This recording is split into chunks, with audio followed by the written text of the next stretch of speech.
Amigo, amiga, que coisa boa! Chegou a hora do nosso papo, do nosso encontro, da nossa conversa com o nosso Conselho de Notáveis. Enfim, entendermos melhor o que está se passando aí à nossa volta, às vezes não tão perto, às vezes até longe, mas tudo que nos afeta, que afeta o dia a dia do cidadão, está aqui no papo com o nosso Conselho, que tem nele o economista Manuel Tedin, o consultor Paulo Fraga, o publicitário Elísio Pires, o historiador pesquisador, o escritor Clóvis Bulcão e o também publicitário Lula Vieira, e os principais, mais importantes, curiosos, interessantes, relevantes assuntos do dia. E sem perda de tempo, vamos a Buenos Aires, afinal de contas são os últimos dias do professor Clóvis por lá. Professor Clóvis Bulcão, me conta aí o que o senhor se ligou em que na semana que passou? Olá, como andas? Bem? Eu me liguei no tal do André Janones. Outro dia aqui no programa, alguém fez a seguinte pergunta: onde é que moram os eleitores de André Janones, né? E eu não sabia quem era André Janones. Eu até tinha escutado umas coisas não agradáveis, né? Que ele tinha gasto uma fortuna em verba de representação para show sertanejo. Ele entrou numa lista aí de gente maldita, mas nos últimos dias esse camarada surgiu como talvez o primeiro herdeiro do Lula, né? Porque agora eles se juntaram, estão fazendo campanha juntos, e é um fenômeno, né? Porque o petismo existe desde o século passado, e é sempre São Lula, São Lula, São Lula, Lula da Silva, né? E agora, aparentemente, ele vai ter um filhote. Que filhote fraco. Mas tem milhões de seguidores. Mas você já falou certo, são Lulas. Manuel Tedin, aproveita aí a deixa. Me diga em que você se ligou na semana que passou. Olha, essa semana que passou teve várias coisas interessantes. O Lula voltou, tinha dado uma apertada nas pesquisas semana passada, ele está um pouco mais tranquilo. Eu sou Simone, mas eu prefiro o Lula lá na frente do que o monstro. Então, isso já deu um certo alento, acho que é bom para o Brasil.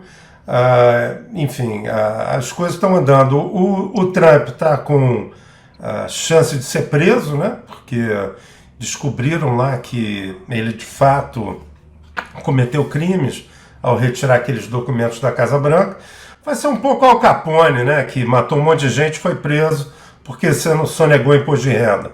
Mas está valendo. Acho que se acontecer vai ser uma coisa interessante para deixar claro que presidente não pode fazer o que quer, do jeito que quer, como quer. E acho um bom exemplo para o Brasil, inclusive, para olhar com cuidado tudo que está acontecendo aqui e que tenha consequência caso haja crime de verdade.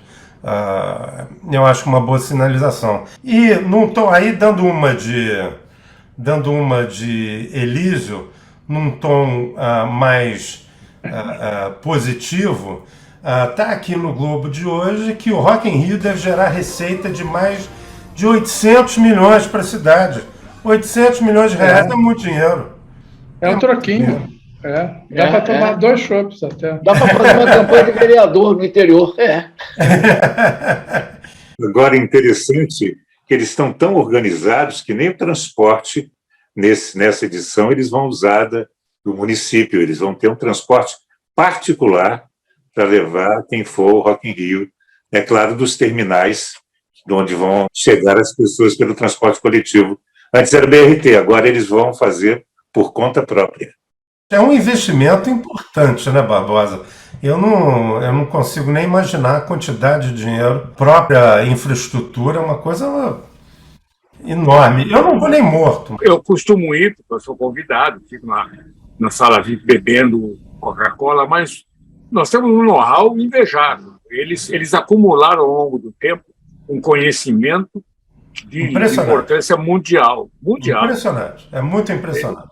Você tem a impressão, quando você é convidado, você tem a impressão que estão lá por você. Você não tem uma fila, nada, não tem... É impressionante a organização deles. Além de estarem antenados em quem está no palco, né? porque sempre tem ressonância, as pessoas querem ir. Alguém me falou que chegam a 100 mil pessoas frequentarem por dia lá. Eu acho que até mais, sabe, Manuel?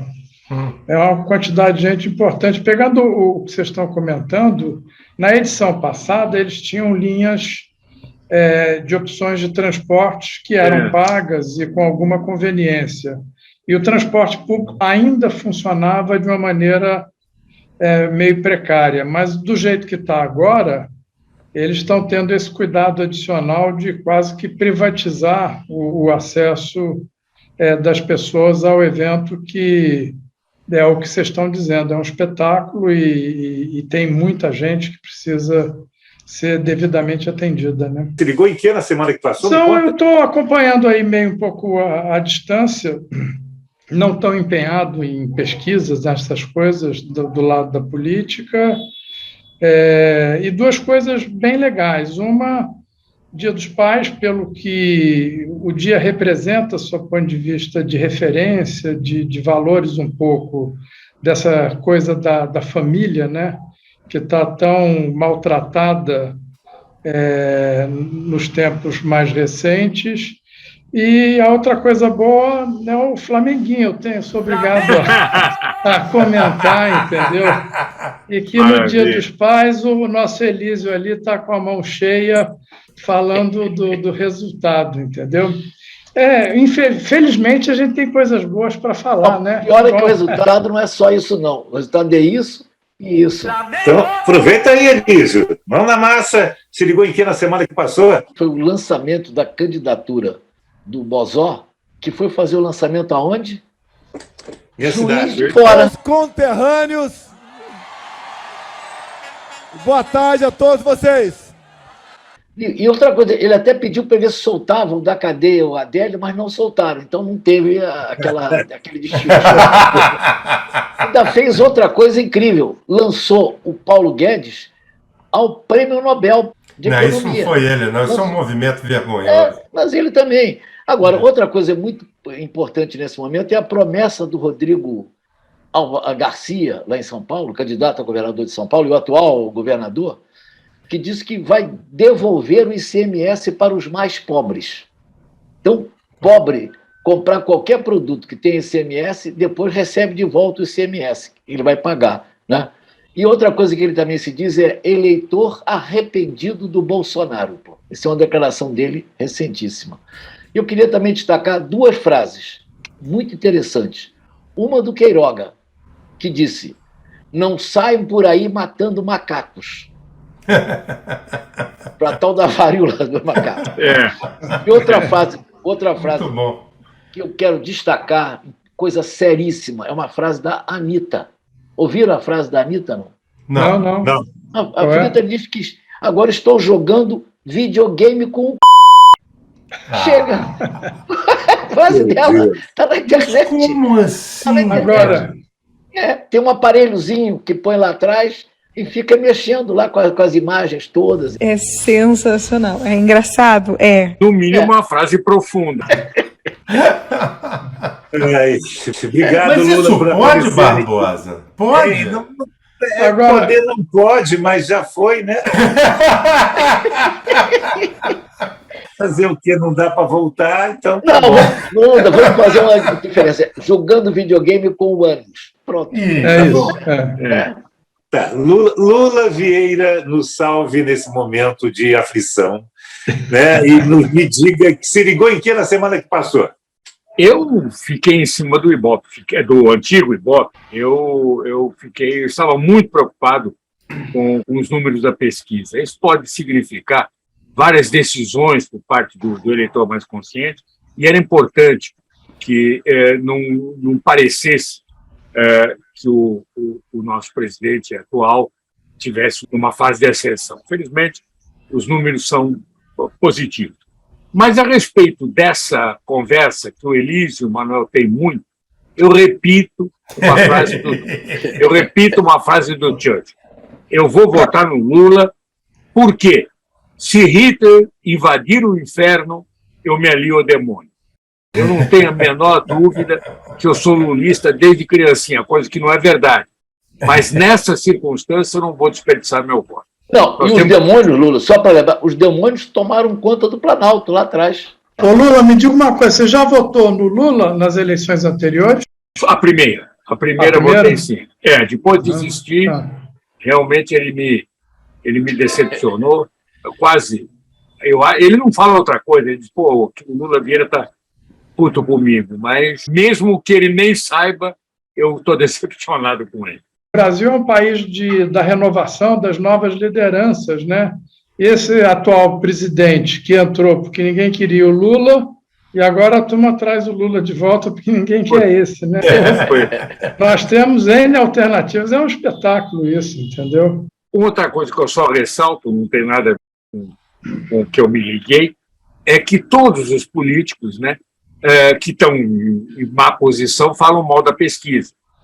E, no entanto, eu falo como um profissional da área, passei a vida ao lado dele. Eu nunca conheci um político que não levasse a seríssimo as pesquisas. Examinam o dia inteiro, com todo cuidado, muitas vezes até com exagero de crença, e é só sair na rua começa a dizer que não acredita em pesquisa. Só não acredito quando estão perdendo. Claro, óbvio. Lógico. Claro.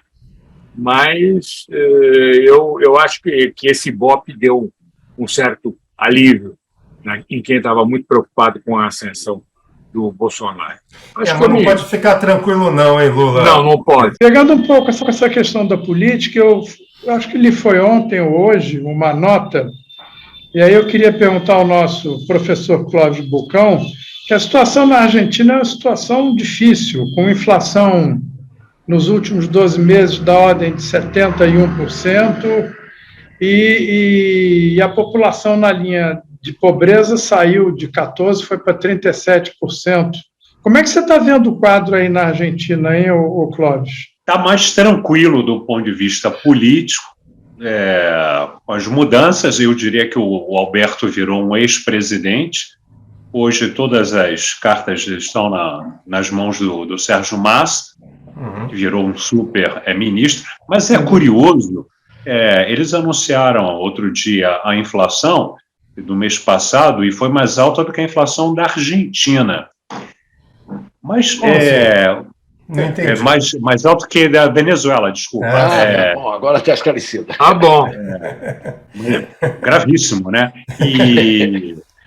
Agora, é um nível de consumo e tem um crescimento econômico que é evidente. Eu fui, essa semana, teve o campeonato argentino de assado, de churrasco, lá na Avenida 9 de Julho, e era uma multidão, eram filas gigantescas para comer um choripán. Assim, umas filas assim, 200 pessoas, 300 pessoas. É uma economia muito estranha, né? Porque todo mundo reclama, todo mundo diz que está duro, mas é um nível de consumo muito grande, né? E a previsão é de crescimento de 4% ao ano, né? Então, eu acho curioso, quando a inflação está muito alta, você tende a antecipar consumo, tá? E então a poupança em geral, a não ser em países que estão muito bem indexados, como era o caso do Brasil na época da hiperinflação, a tendência é você não querer guardar dinheiro, porque as aplicações, quando a inflação está acelerada, as aplicações podem dar menos do que a própria inflação. Isso pode ser parte da razão. Não sei se é isso, mas eu não estou a mas detalhes. Mas pode ser uma coisa. Outro dia um jovem argentino me perguntou: vocês no Brasil poupam em reais? Eu falei, claro, nós somos brasileiros, poupamos em reais.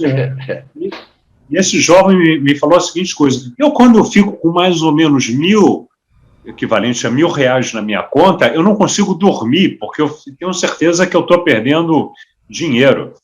E ele falou exatamente isso, Manuel. Eu, quando recebo em dinheiro, em pesos, a minha primeira preocupação é passar eles adiante. É isso. E é natural. Você lembra quando tinha hiperinflação aqui? Qual que era a primeira coisa que a gente fazia quando entrava o dinheiro do mês? Corria para o supermercado. E fazia a compra do mês inteiro. Tinha freezer em casa, lembra?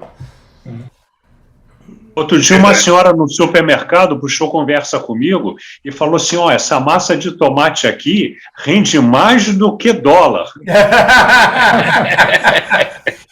Mas eu estava vendo agora, até vi agora há poucos minutos, o peso há um ano estava 30, o dólar estava 30 pesos.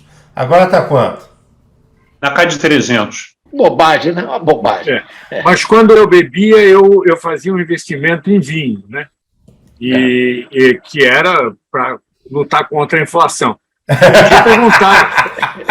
O único motivo era esse, era aplicação em vinho, aplicação. Está falando vinho porque está gravando. Se não tivesse gravando, ele falava cachaça mesmo. Não, eu tenho uma adeguinha muito, muito bonitinha, que a Silvana sempre disse que é onde eu guardava o meu patrimônio líquido. Né? Líquido de fato, né? De fato. Muito bom. Lula,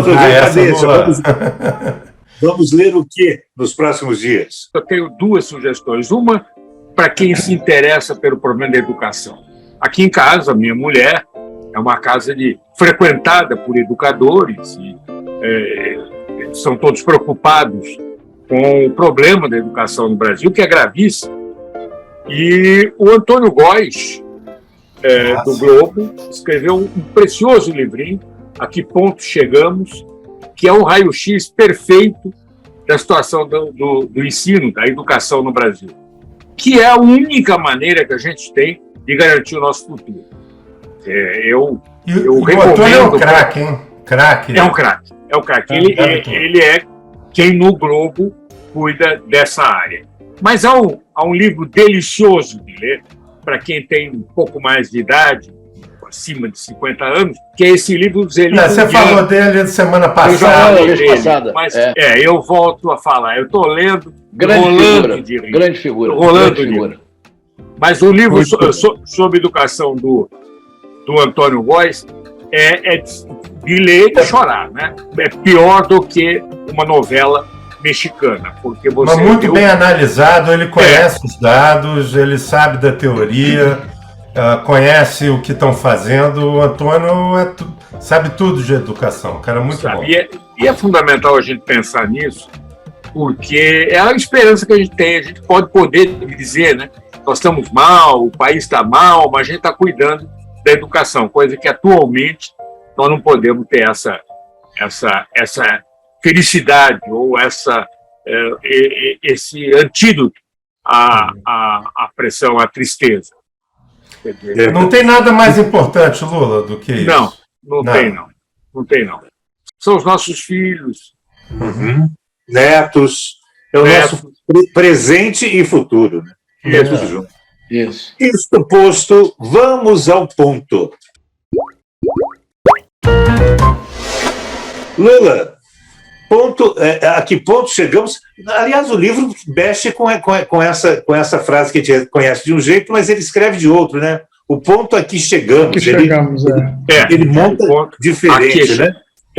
Então, nesse ponto aí, se liga em quê na semana que chega, Lula?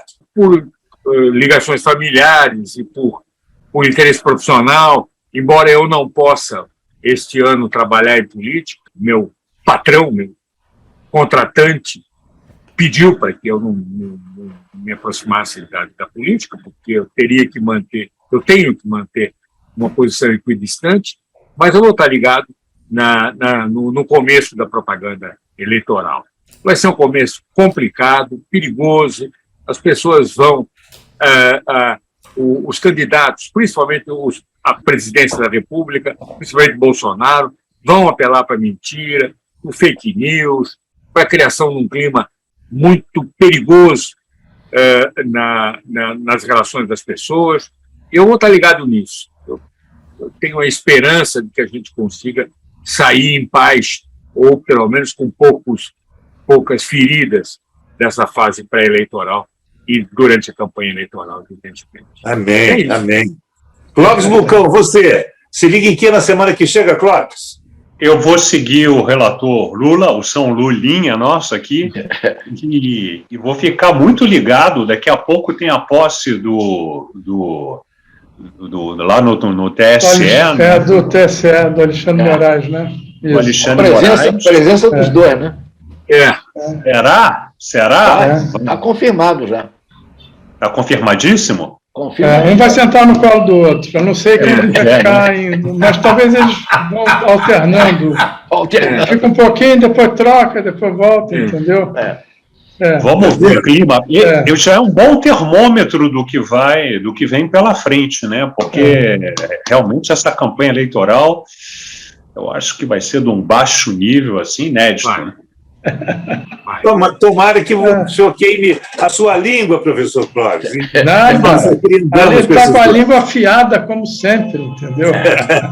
Paulo Fraga, você, se liga em que na semana que chega, Paulo? Eu, seguindo os relatores aí, é a questão desse calendário eleitoral, como é que eu me protejo desse nojo que deve ser essa campanha eleitoral e o que vai vir por aí. É um filme de terror, com certeza, que não vai acabar bem, entendeu?